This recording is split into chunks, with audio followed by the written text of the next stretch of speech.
presentador es Fernando del Castro, que creo que por todos conocido, que es el coordinador del programa de medicina vascular. También lo acompañan Ignacio de Luca, jefe del área de cirugía vascular, y Gustavo Pedernera, de cardiología intervencionista, también especialista en medicina vascular. Así que Fernando rápidamente nos va a actualizar temas centrales en la patología periférica. Gracias, Marcelo. Bueno, bienvenidos a la sesión de medicina vascular. Mi idea es transmitir en los próximos 15 minutos algunos conceptos novedosos, conceptos en distintos tips de cada territorio arterial periférico, miembros inferiores, carotidios y aneurisma de aorta abdominal.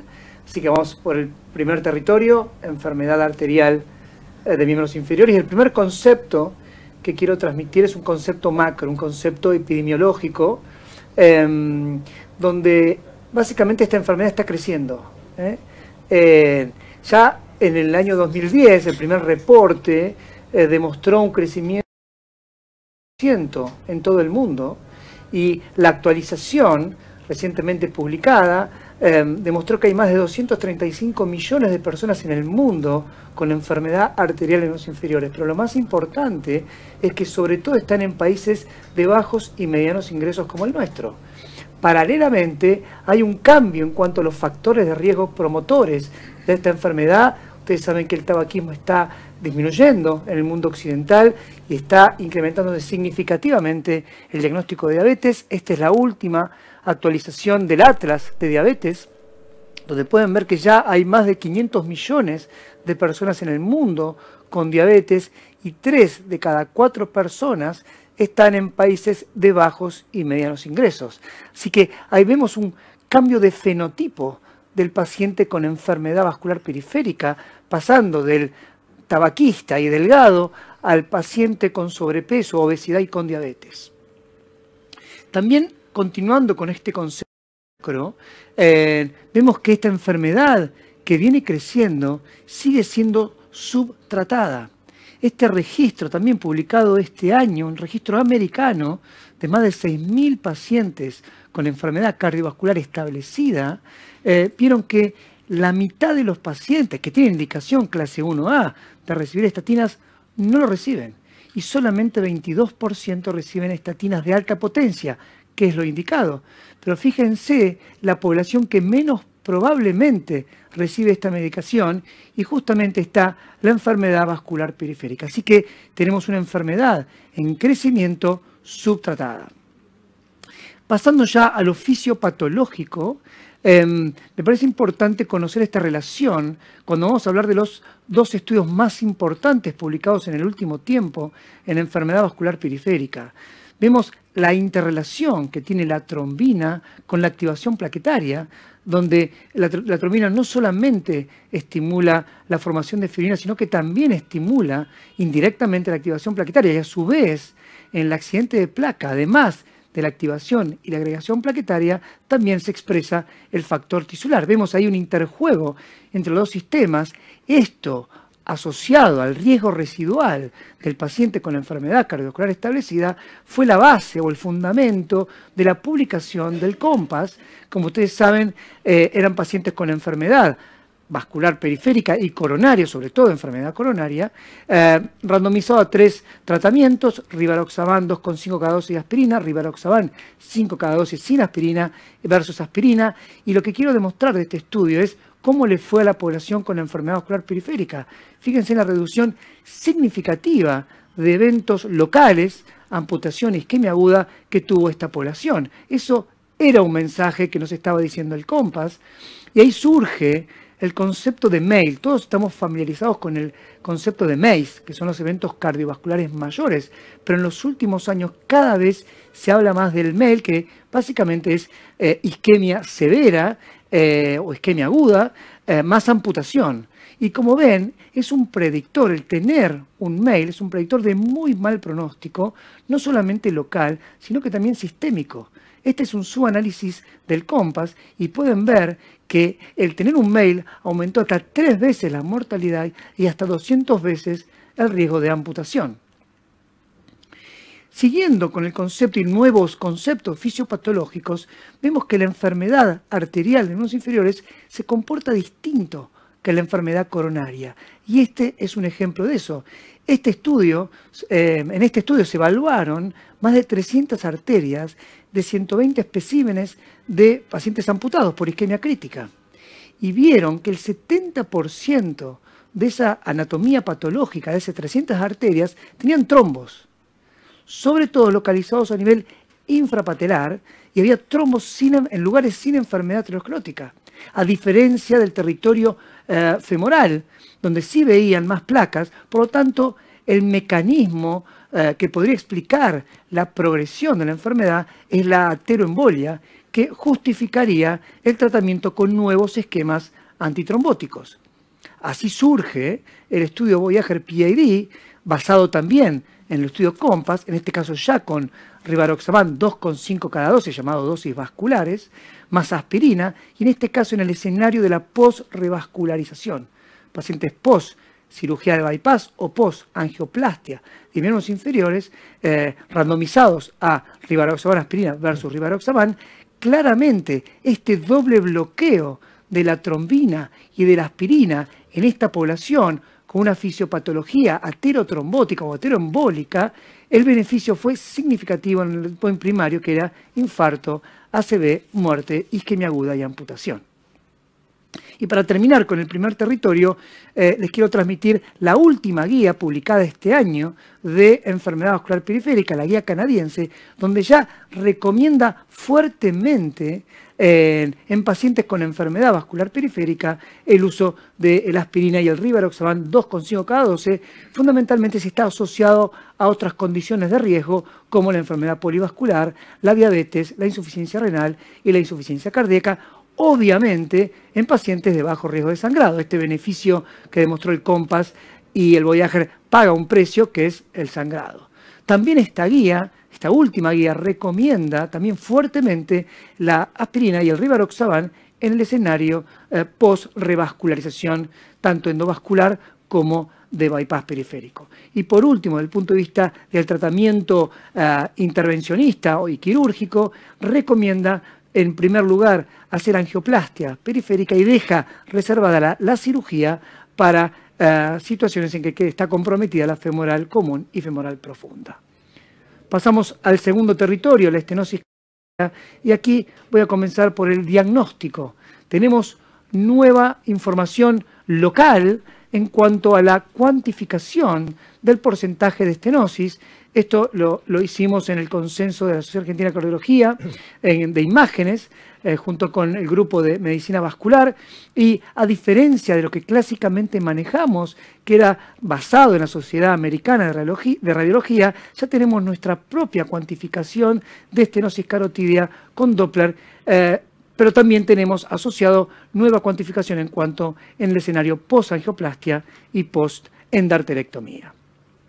Con respecto al tratamiento de la estenosis carotidia, este gráfico viene a demostrar cómo fue la cronología de la evolución del tratamiento en esta entidad, donde en los 80s se evaluaron estudios randomizados, cirugía versus tratamiento médico, que básicamente era aspirina, inicialmente en sintomáticos, en los 90s en asintomáticos, en los 2000 ya aparece la angioplastia y se empieza a comparar con la cirugía inicialmente en sintomáticos y luego en asintomáticos, y últimamente estamos esperando el CREST de que ya incorpore el tratamiento médico. Pero quiero ir al último trial publicado y presentado el año pasado, que es el trial ACST2. Este trabajo del grupo de Oxford, en el cual participamos, randomizó a pacientes con estenosis carotidia severa asintomática a cirugía versus angioplastia.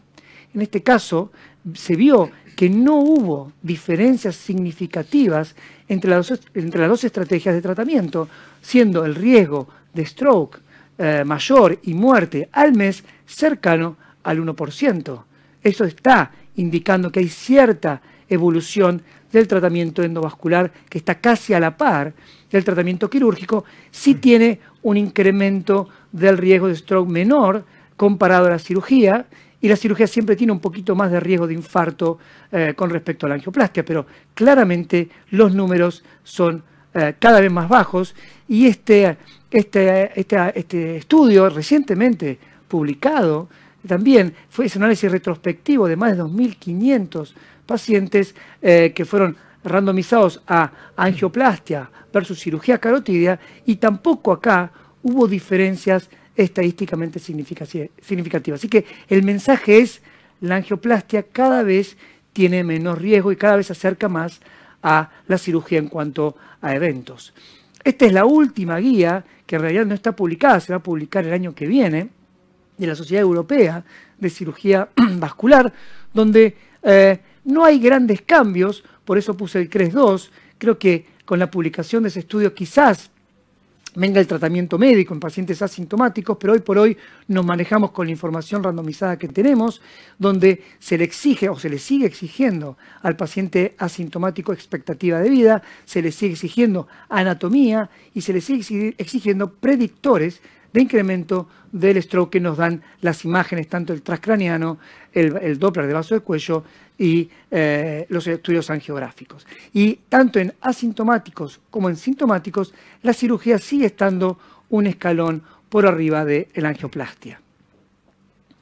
Y esta es la novedad en cuanto a una nueva estrategia llamada TICAR, que es muy interesante y cada vez tenemos más resultados. En este caso consiste en ingresar directamente a través de la carótida, puentear el arco aórtico, que es el gran problema en la angioplastia carotídea, o un sitio donde puede embolizar, y a su vez atraviesa la lesión carotídea, pero en ese caso hay el flujo a través de un dispositivo, se hace retrógrado, con lo cual uno evita la embolización generada por el arco y la embolización de cuando uno cruza la lesión.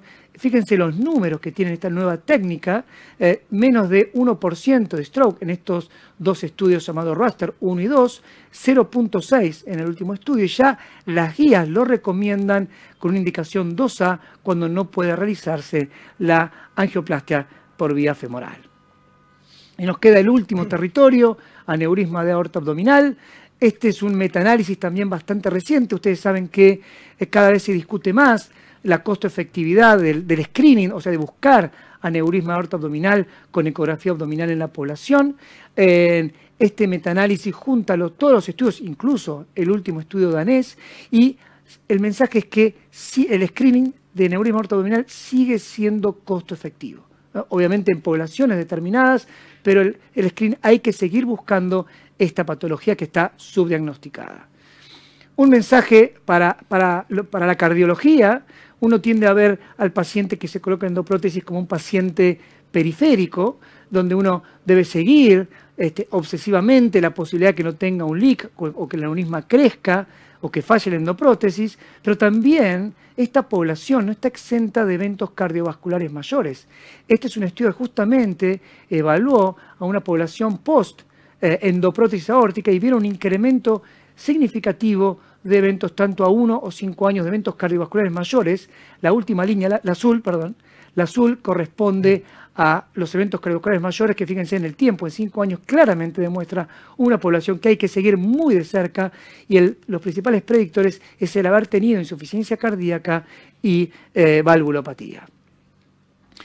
Otro concepto nuevo que es bastante innovador es que cuando uno va a seguir al paciente que se colocó endoprótesis, no solamente debe evaluar si tiene o no filtraciones, que ustedes saben que es el gran talón de Aquiles de esta técnica, sino que también tiene que evaluar el tamaño del saco aneurismático. Estos dos estudios demuestran que la reducción importante del saco aneurismático predice buena evolución, no solamente local, o sea, menos riesgo de endolic, menos riesgo de intervenciones, sino también menos riesgo de eventos sistémicos, mayor sobrevida.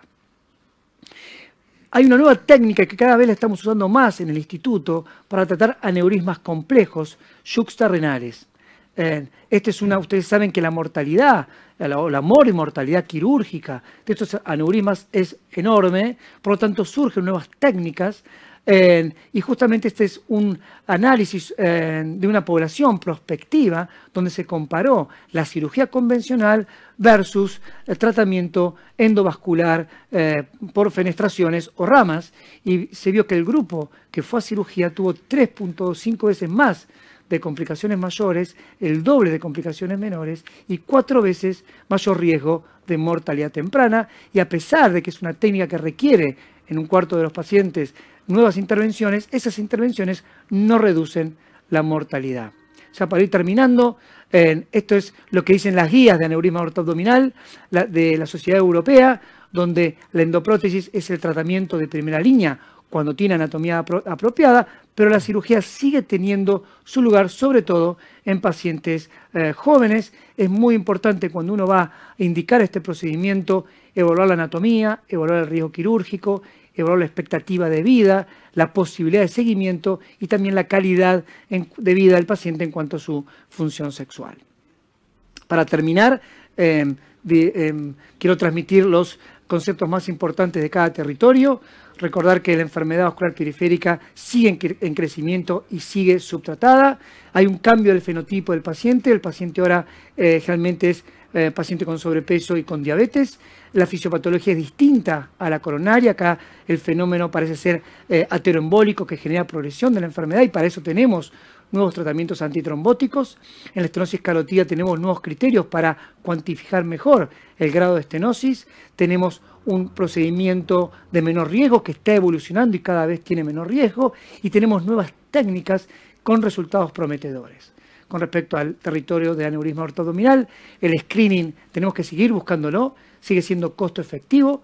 Tenemos que seguir a los pacientes post-endoprótesis buscando o previniendo eventos mayores, pero también viendo la evolución anatómica del saco neurismático. Y por último, nuevas técnicas como endovasculares, como fenestradas y con ramas, demostraron menor mortalidad. Nada más. Muchas gracias. Gracias Fernando. Y les recordamos a los que se conectan recientemente que tenemos activo el chat, así que las preguntas que vayan haciendo yo las voy a ir tratando de transmitir.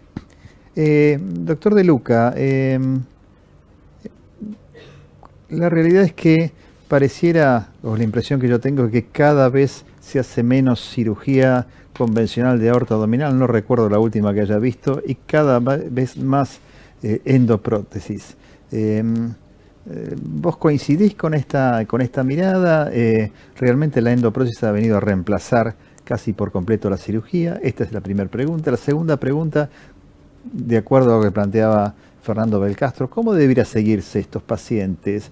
Por tomografía computada, muchos de ellos son ancianos, tienen disfunción renal, a uno le da un poco de temor de hacerle muchas tomografías con contraste. ¿Qué es lo que vos preferís? ¿Haces ecografía? ¿Haces tomografía? Y finalmente, ¿cómo tratas médicamente? ¿Le das sistemáticamente estatinas? ¿Le das clopidogrel? ¿Le das dosis bajas de anticoagulantes? ¿Cómo sería el manejo del paciente una vez que le pusiste la endoprótesis? ¿Cómo lo seguís y cómo lo tratás? Bueno, doctor Tri, nosotros hace unos años ya hacemos la mayor parte de los casos en forma endovascular. Quizás mirando 10 años atrás, el 80% de los pacientes los hacíamos en forma quirúrgica convencional.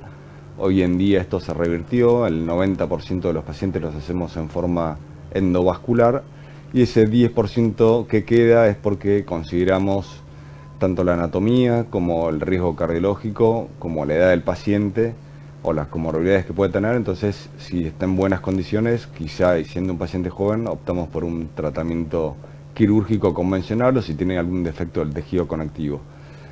Respecto al seguimiento, bueno, los controles son seriados, esto hay que hacerlo. Las endoprótesis llevan diferentes estructuras, que esto, como es una estructura que late, puede llegar a tener algún tipo de desconexión o endolico o endofuga. Bueno, eso lo tenemos que ir a buscar, no es que uno lo coloca como era la cirugía convencional en su momento, que uno lo operaba y después estaba libre de enfermedad, que puede llegar a traer discusiones eso también, pero la realidad es que hay que hacer seguimientos. Ese seguimiento es al mes, con una angiotomografía, a los 6 meses, y así lo vamos a hacer una vez por año. Después de los 4 años Si no hubo cambio en la estructura del aneurisma, ya podemos seguirlo con ecografía. Supongamos que el paciente no se puede hacer una angiotomografía, o sea, no puede recibir contraste. Bueno, nosotros estamos preparados para tomar determinadas medidas y compararlo con las tomografías previas para ver si ese saco aneurismático creció, cambió de anatomía. Así que bueno, eso sería respecto al seguimiento.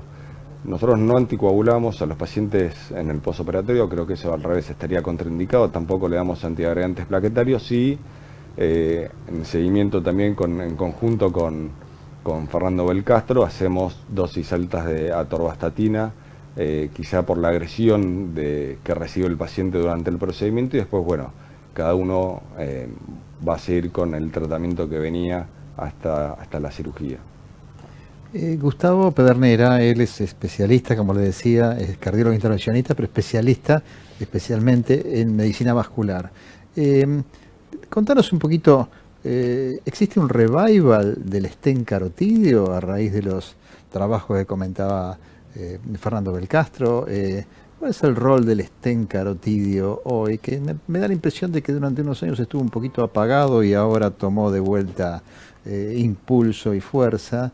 ¿Y cómo es tu experiencia con el tratamiento de la isquemia crítica de los miembros inferiores? ¿Nos podrías resumir un poquito eso en un breve comentario? Sí, gracias Marcelo. En cuanto a la primera pregunta, hoy por hoy y a lo largo de estos un poco más de 20 años de evolución de la angioplastia carotidia, desde pasar con stent de celdas abiertas a stent micromallados con doble malla, ha cambiado prácticamente el tratamiento y la evolución se ha ido innovando. Hoy por hoy sabemos que es mandatorio el tratamiento de una protección distal con filtro, sí o sí, antes de cualquier tipo de intervención sobre la placa carotidia. En conjunto, entre la protección distal y la evolución de los stent, hoy por hoy el riesgo de tener un accidente cerebrovascular es menor al 1%. Sin embargo, el estudio exhaustivo del arco aórtico tiene que estar primordial previo a cualquier intervención. Muchos de los accidentes cerebrovasculares están asociados más a la intervención por manipulación del arco aórtico que propio del impacto del stent. Con respecto a la segunda pregunta sobre la isquemia crítica, sin duda en los últimos años hubo una evolución inmensa en el tratamiento debido a como explicaba el doctor Belcastro, la evolución y la expansión que hay en la diabetes descontrolada. Sabemos que cada 20 segundos se pierde un miembro inferior producto de la diabetes descontrolada. El tratamiento endovascular tiene un rol protagónico en la angioplastia, en la isquemia crítica. La revascularización no solamente infrapatelar, sino también por debajo del tobillo es primordial porque está íntimamente relacionado con la permeabilidad de los vasos infrapatelares.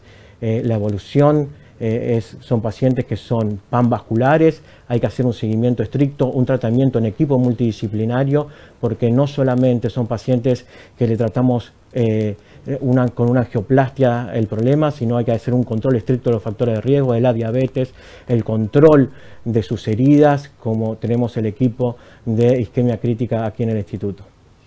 Y la última pregunta, que son varias preguntas del auditorio, Fernando, para vos.